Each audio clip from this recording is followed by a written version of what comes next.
So Trump puts aid for Ukraine on pause. What's next? Does Donald Trump want to achieve the capitulation of Ukraine? And how do the people of America, which Trump is simply sending to the backwaters of history, feel about all this? This and other topics we will discuss right now. My name is Irina Uzlova, and today with us is Yuri Rashkin, host of YouTube channel Rashkin Report and local elected official in Wisconsin. Yuri, hello. Thank you for joining us. Glad to see you as usual.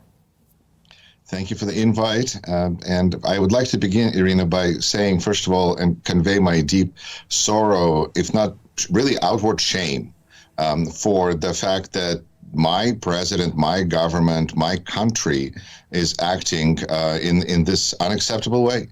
And there's tens of millions of people in this country that feel just really, really terrible right now because of what's happening to Ukraine, and not for some kind of a selfish reason, but because it's just not the conscionable thing to do right now, what's happening, and it's not right. But the problem is that people on the other side, they don't see things in terms of right and wrong, and that's a big problem. Thank you for these words. Thank you for all your helping and supporting us, and for your position. I know your position all these 3 years of full-scale war, so I have no doubts in it. And it's not your guilty, and that American people who understand that Russia is aggressor and don't understand what steps Trump does now. But start to speak about it, please. A quick question to start with. Today we got to know that Donald Trump will present some plan, and a White House official talked Fox News Digital that he will lay out his plans to end the war in Ukraine. He will also focus on the work of his administration to ensure the release of all hostages from Gaza. This plan Trump will introduce to the Congress of USA, but I think that does he really have a plan, or maybe is it Trump's plan or Putin's plan for today? I think that we're going to see, a speech that is important historically, because State of the Union speeches are always important. That's just how they are. And in this case, this is going to be groundbreaking in any number of ways. It's kind of like expecting a testing of a nuclear device, except it's probably not a test.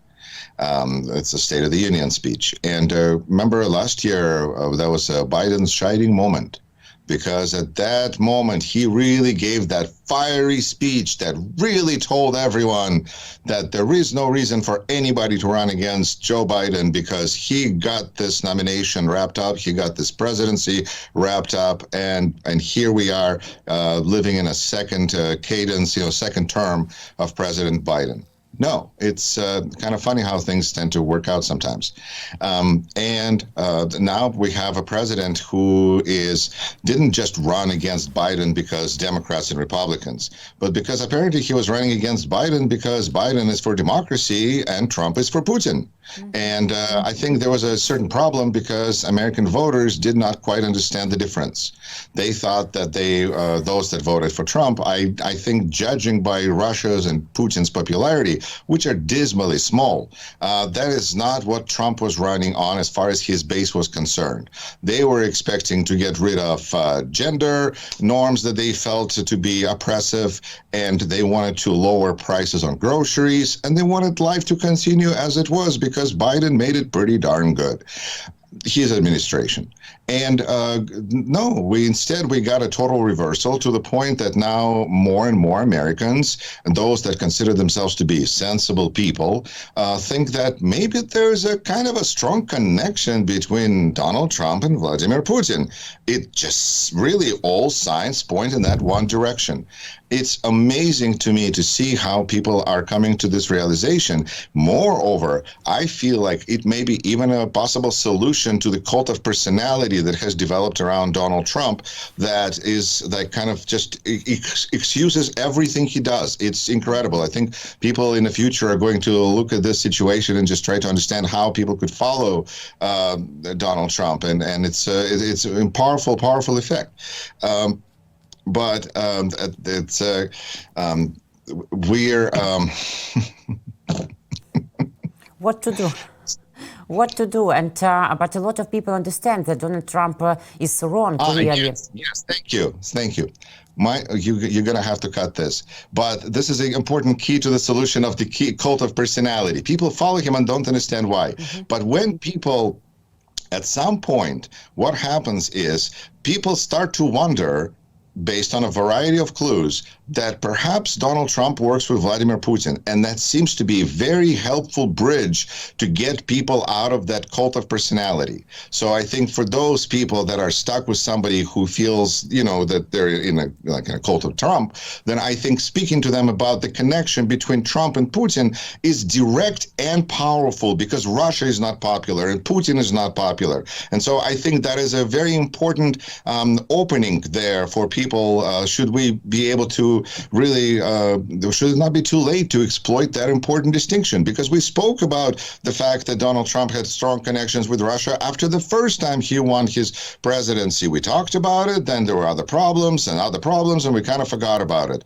But the reality is that the agenda of the Trump presidency matches Putin's checklist and wish list, like literally, specifically point for point, destroying NATO, destroying European Union, destroying the West, really, because these trade wars that we're getting ourselves into are going to destroy Western democracies, because now we have to respond. Canada, Mexico are going to be responding to all of this. This is a war that is breaking out, but so far nobody is literally dying. But we'll see, because those things will have its effect on, there will be people who will pass away because of this too, but that's not the point. The point is we're in just that this is Putin's wet dream.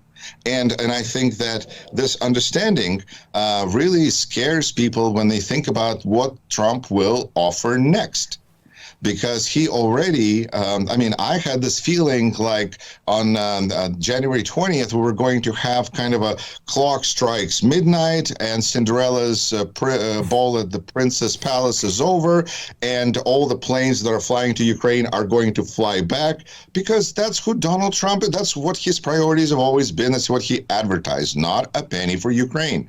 But no, he waited for the right moment, for the right situation, and we saw what happened at the White House. And I think this is where people divided. It's amazing to me how people divided along party lines of who they blame, whether they blame Trump or Zelensky for what happened at the White House.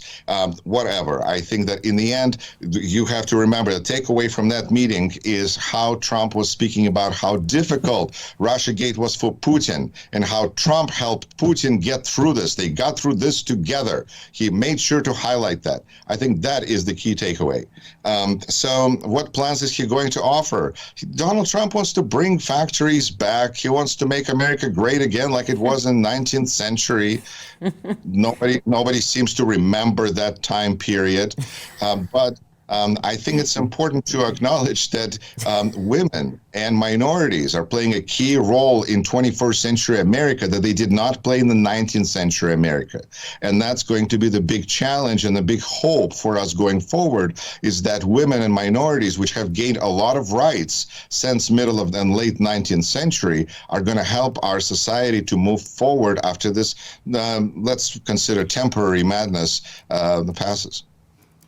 Listening to you, I remember that few days ago, Chris Murphy, a senator from Connecticut, a Democrat known for his active stance on healthcare, gun control, and international relations, noted on his post on X that food and gas prices are rising, bird flu is spreading, all our allies hate us, air travel is becoming dangerous, the stock market is collapsing, the government is about to shut down, and he's only been president for 6 weeks.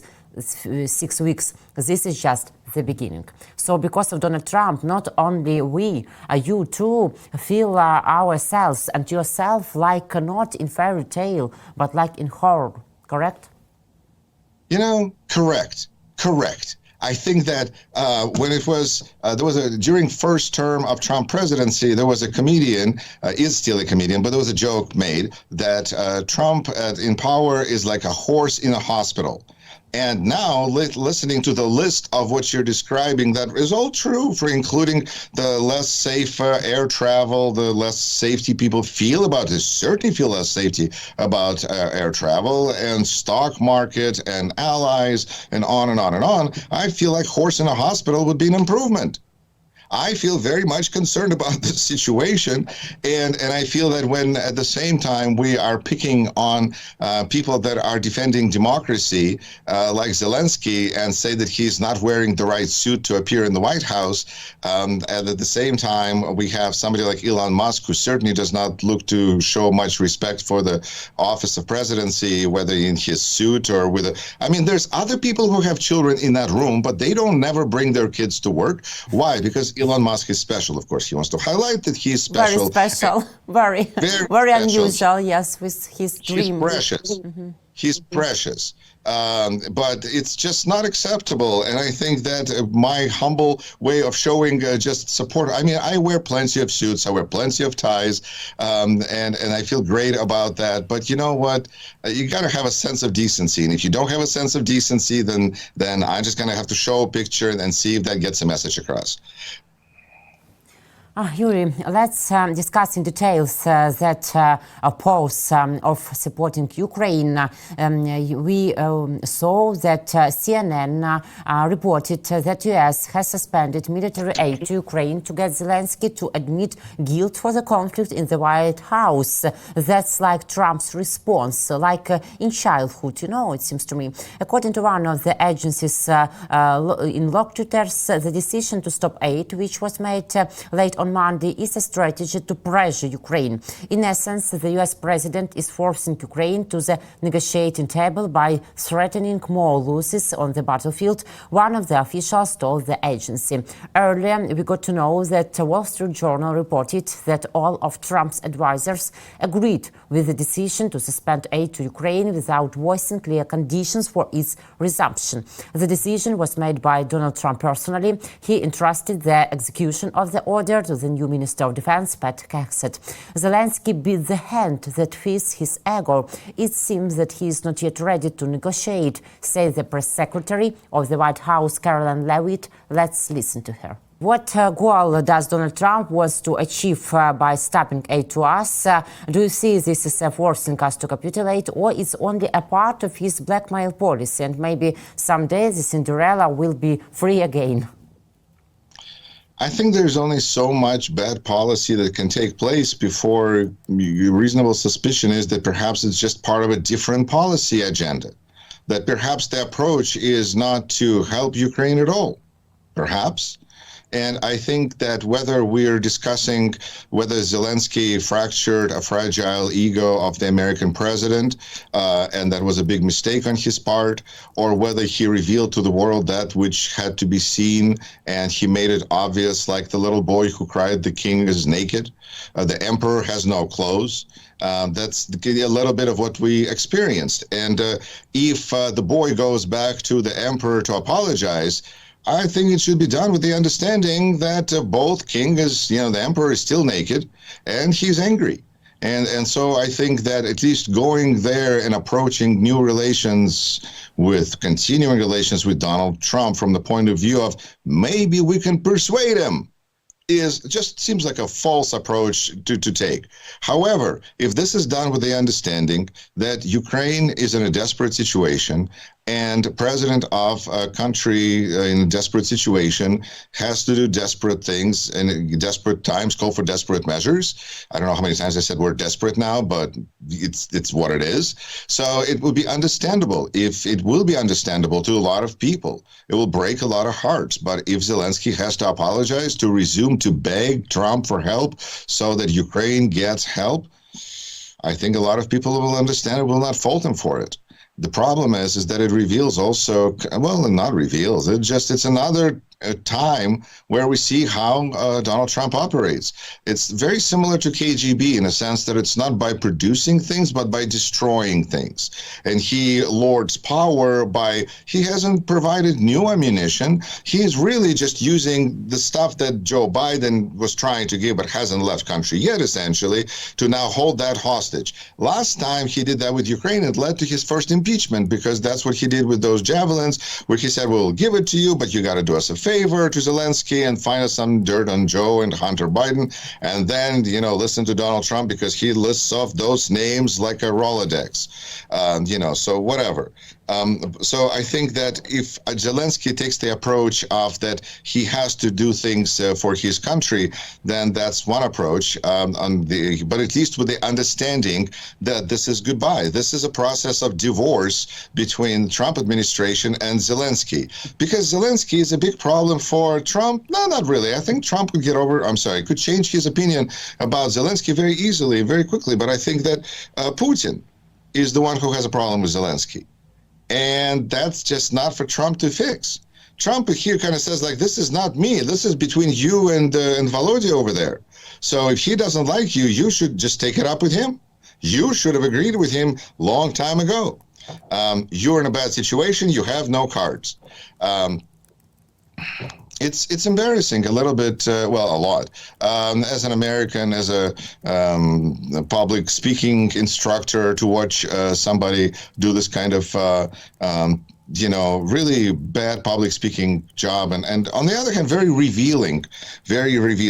But what are you going to do other than move forward? I think this is the key here. I think the key is to not worry about mending relations with Trump, because Trump will not like Zelensky as long as Putin doesn't like Zelensky. And it's key to just move on with Europe, move on with your own production as far as Ukraine. It's a time to look for allies around the world. I'm sure Ukraine has always been doing this, but it's just more time to put more emphasis on those relationships. South Korea, Canada, United States is now going to be pissing off everybody. So that's going to just create another circle of friends, because if United States is going to be with Russia and North Korea and China, then perhaps South Korea and Canada and Taiwan can be with Ukraine and Europe. So I think that there's some really exciting things that are happening in front of us, and it's only going to highlight how irrelevant some of those agreements have become, because those big agreements have been signed by lots of countries and been maintained for decades, don't seem to reflect the reality on the ground. Because when you have Hungary that can put brakes on things, or, you know, Trump or United States, who, I mean, he could probably invite Russia to join NATO. You know, it's just like all alliances might not work, and we're in an amazing time that is also being accompanied by the list of catastrophes that you've listed earlier, including, you know, from economy, and let's not forget that there is also a measles outbreak in Texas. The Kremlin praised Trump for stopping military aid to Ukraine. It's not new for us, this Kremlin position. They tried for 3 years to make such position from the US and our allies. We know about it. US President Donald Trump's decision to suspend military aid to Ukraine could be the best contribution to ending the war, said Russian Presidential Press Secretary Dmitry Peskov. The US is already negotiating with Russia about the war in Ukraine, Vice President J.D. Vance said in an interview with Fox News. At the same time, he asserts that U.S. President Donald Trump doesn't perceive Russia's statements as truth in these negotiations. Vance also said that if the president of Ukraine, Volodymyr Zelensky, gets serious about the details, the U.S. will be ready to talk again. Let's listen together. First 25, 30 or so minutes, he tried to sort of bend over backwards to be gracious and kind to Zelensky, even when Zelensky was kind of needling him, even when Zelensky was saying things that I thought were untrue. The president just tried to be diplomatic, right? I think that I tried again to say, well, maybe we should have this conversation in private, and the president was like, nope, actually, I don't want to have it in private anymore. I want to have this actual conversation in public for the American people to see. And I don't know about numerous calls, but they certainly made at least one request to come back in and continue the conversation. The president was like, look, first of all, they were disrespectful. And second of all, what are we even going to talk about? They've shown a clear unwillingness to discuss the peaceful settlement that President Trump is trying to bring to the situation. I think a lot of Americans are sort of, it's useful to step back and ask ourselves, what is the actual plan here? So, okay, Yuri, do you see any point in Zelensky returning to the US, not to the US, to this administration, Trump, J.D. Vance and others? Or will the US already make a deal with Putin's? And has Trump taken Putin's position entirely in general in all points? Look, it depends on what Zelensky cares about. If he cares about guarantees of safety, no, there is no point in dealing with Trump anymore. If he is interested in more weapons, I'm not sure that there's a point in dealing with Trump, because it's impossible for me really to imagine him even restarting what he has frozen so far. Yes, it is frozen. It is not canceled. It is, it has a very temporary meaning to it, but it's just part of his approach. Putin wouldn't like if I did this, so I'm not going to do this, X, Y, Z, whatever. So if the goal is to just be friends with Trump without those two things, then there could be reason for that, because the reality is we are watching the world where alliances are shifting rather fast and hard. And the United States, for all the maladies that Donald Trump has already dumped onto our country and his people are continuing to dump all over us, is still going to be a formidable military threat. And I am just looking at this, and I hope that there will not be American military planes and, who knows what else, that we will not be sending weapons to Russia, and we will not be helping to make Ukraine into the next Syria to help Russia, all of that kind of stuff that is just horrific. That in that sense, maybe it makes sense to still be nice to Trump a little bit. And I think that that's just understanding of where we are. Because if Fox News is showing this interview with Vice President J.D. Vance, who is sitting there and providing very nice excuses, it's kind of like the police officer showed up and said, we have this complaint from your wife. What would you like to tell us? Well, we were sitting there, and if he's very reasonable, he's good at presenting. No one has ever argued that J.D. Vance actually controls his delivery. So when he was acting as he was acting in Europe, for instance, that was on purpose. He is a very purposeful, very polished speaker who is trying to cover up, almost like an accusation of abuse, speaking to a police detective, trying to present his side of the story, doing the right things. He's sitting upright, he's smiling, he's showing open palms, he's doing the right things, projecting confidence. But what is he also doing? He's giving permission structure to people who are going, did I just see American president touch a Ukrainian president and try to tell him that he has got no cards, like we're in a casino of some sort? Did I just see that? And this is where J.D. Vance can say, well, no, you did not just see that. What really happened, and that's the world that Fox News would like its viewers to live in, and its viewers would like to use Fox News as a comfortable blanket to cover themselves against all dangers of the world. But when things will go up in price, as they are bound to start practically immediately, it's going to be interesting to watch President Trump speak about what he's done with prices, as prices are going to skyrocket. So far, prices index have already skyrocketed, but it's going to get worse because that's his policies. Again, you start to wonder to what point this is really being done because he doesn't understand how 2 + 2 is 4, or because he was told to do this, and he was explained why this is a good thing, even though this is totally wrong for America or any country. I don't know, maybe if somebody was, if instead of Putin, there was an American agent who just started sending out emails saying, mass layoffs in FSB, mass layoffs in GRU, mass layoffs in Russian military. Oh, all the generals, you're fired. That would not help, at least the Russian military machine either.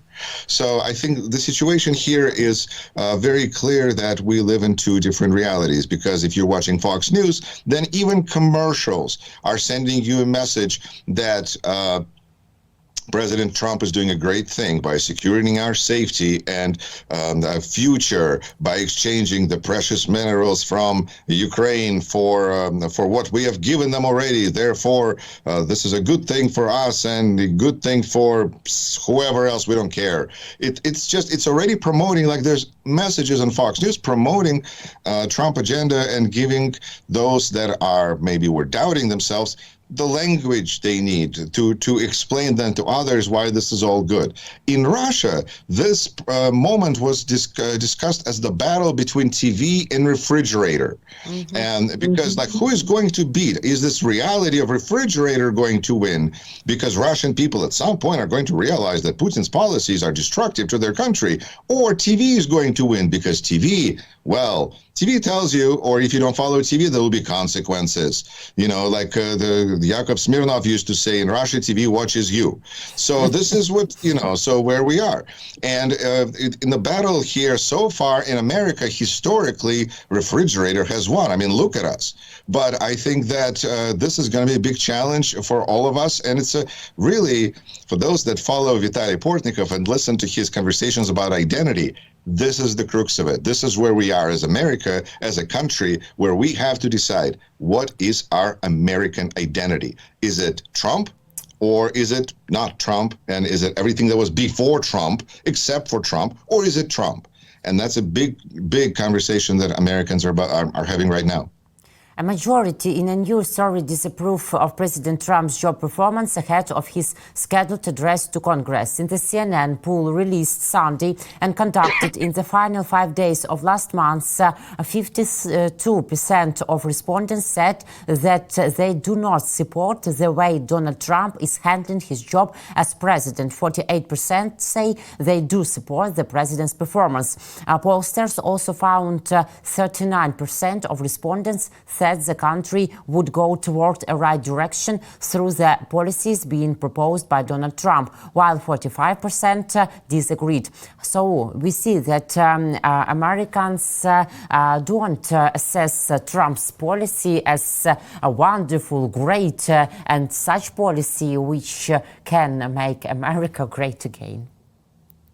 Well, I remember the famous words from Soviet singer Alla Pugacheva, "То ли еще будет." This is just, there'll be more.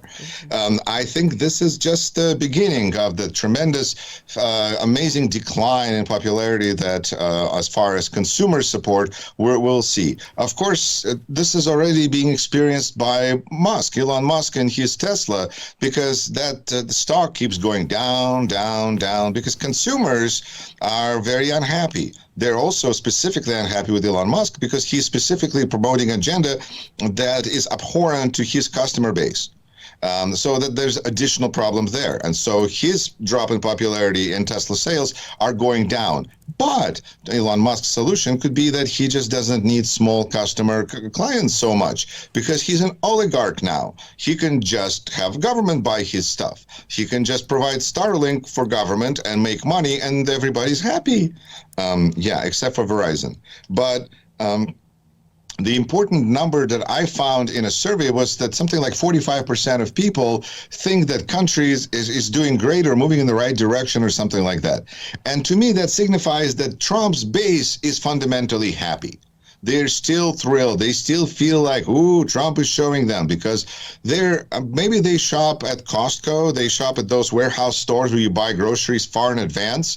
And so, you know, as things slow down in their fridge, as they need to buy new things, that the things go up in price, maybe there will be some kind of connection. But at the moment, surveys that were done up till now reflecting reality, whatever that is, a few days ago, it's only the beginning, because right now what's going on is that Donald Trump is knocking out the chair underneath the economy, so I would say. So as all of this collapse starts to come down on people, including possible delays in Social Security payments, America has never had that before, and now we could be looking at delays in people getting their retirement, their pensions.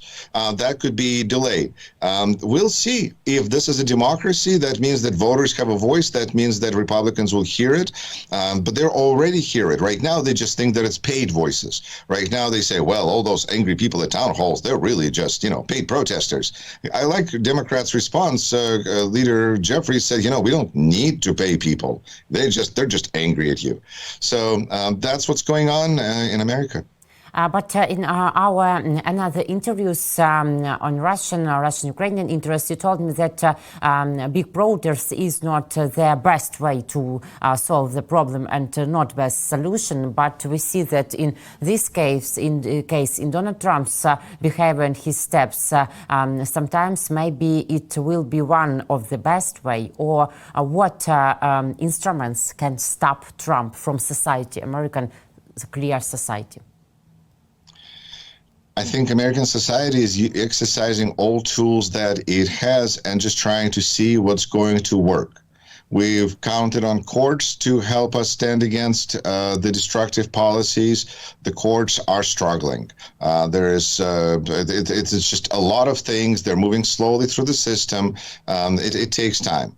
At the same time, protests are going to develop bigger and bigger as more and more groups are affected. Because first you have people protesting for immigrants. Then you have people protesting for, right now, people are protesting for Ukrainians. Now you're going to have people protesting for veterans, because we're probably going to have homeless veterans here pretty soon, because we have people that are being fired and laid off from federal jobs who are veterans. I think a third of people laid off, if not half, are veterans, which means we're going to have struggling veterans. Like, at what point is all of this going to get to our society to the point? So so they're joining the protests as well, and those are just going to grow exponentially from people who lose money in stock market. I don't know. Everybody is going to line up as complaints. And they're going to complain, first of all, to Republican lawmakers and Democratic lawmakers. Democratic lawmakers are like, yes, of course, yes, we're full, thumbs up, do it, totally, of course, yes, yes. But at the same time, what is going to happen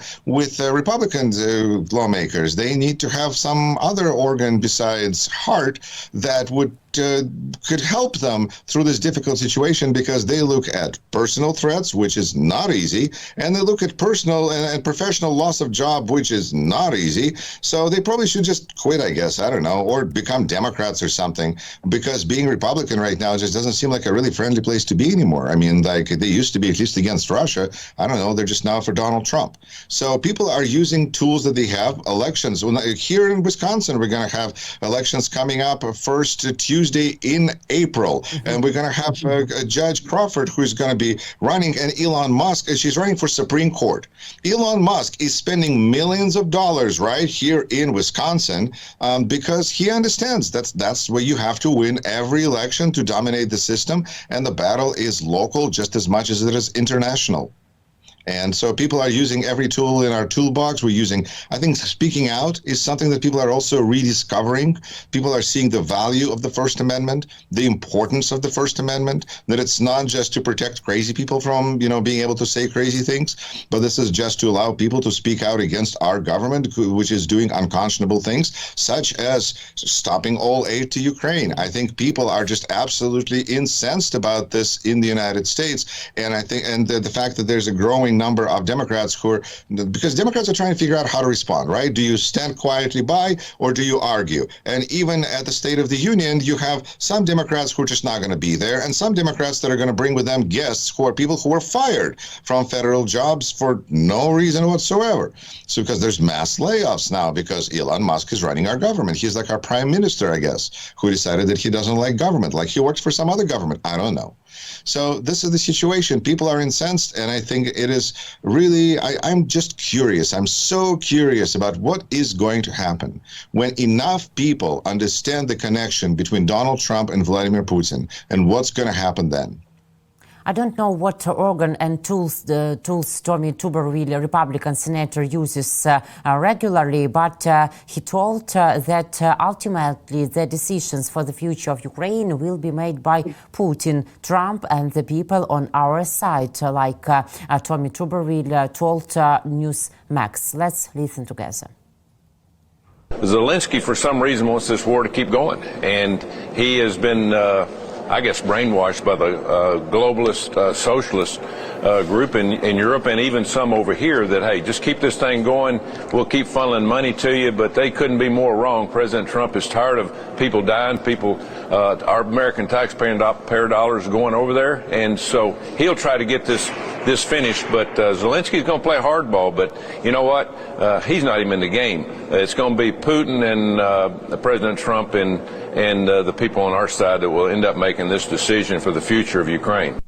But there are many voices that support Ukraine, both among Republicans and among Democrats. And we know that Democrats prepare to disrupt Trump's speech. So will Congress stop Trump or stop aid to Ukraine? I think that Congress is, at this point, is expressing its opinion, and we see that Donald Trump doesn't hold Congress in much respect. On the other hand, after hearing Senator Tuberville deliver this statement about how Donald Trump will decide and Vladimir Putin will decide the fate of Ukraine, I can see why he doesn't hold senators in high regard. That's a very ballsy statement from Senator Tuberville. And of course, him being a former football coach, maybe it makes sense, but he's just playing for the wrong team here. He has lost all sense of what's going on. And I think that's interesting with him, though, that while he's not a deep thinker, at least that's not his reputation, and he's never demonstrated it, but he is also at the same time able to convey for us the bullet points. That is really, I feel like, what's been delivered to him, and those are the bullet point messages that he needs to get out there and deliver, which he does. Crossed that finish line and scored that touchdown, oh boy. And his base in Alabama probably thinks exactly like that. We should stop spending money somewhere else. We should start spending money in Alabama.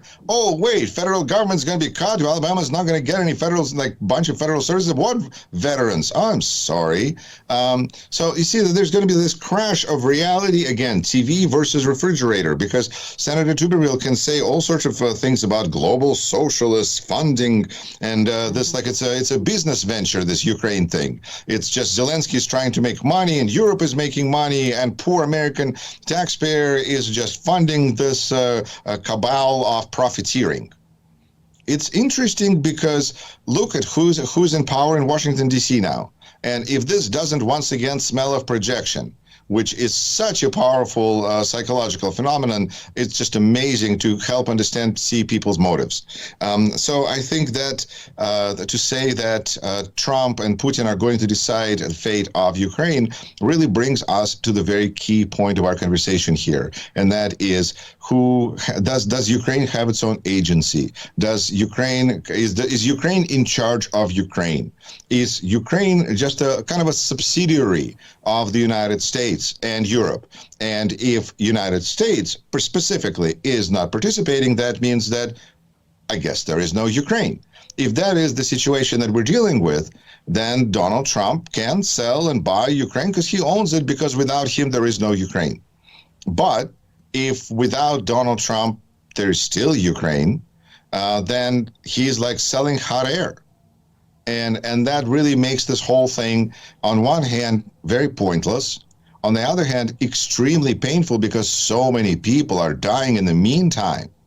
And at least I'm glad that it's, as far as these kinds of conversations go, it is my impression that Europe is awake and kind of scared and possibly freaked out, but is doing everything it can, and hopefully it is awakening, not like a Gulliver, well, sorry, old reference, somebody just, let's say a football player, under a bunch of other football players, coming to his senses going, ooh, this is going to be difficult to get under from under off. So I think that this is important, actually. This makes me think of a famous rugby player who ended up being a spokesman for colonoscopy ads, because when he was at the bottom of a pile he would apparently take his finger and stick it in another player's behind, which would immediately clear up the pile on. So maybe it's time for those kinds of actions. But I believe in Ukraine, and there's a lot of people around the world that believe in Ukraine, and I think that Ukraine была, есть и будет, и слава Украине.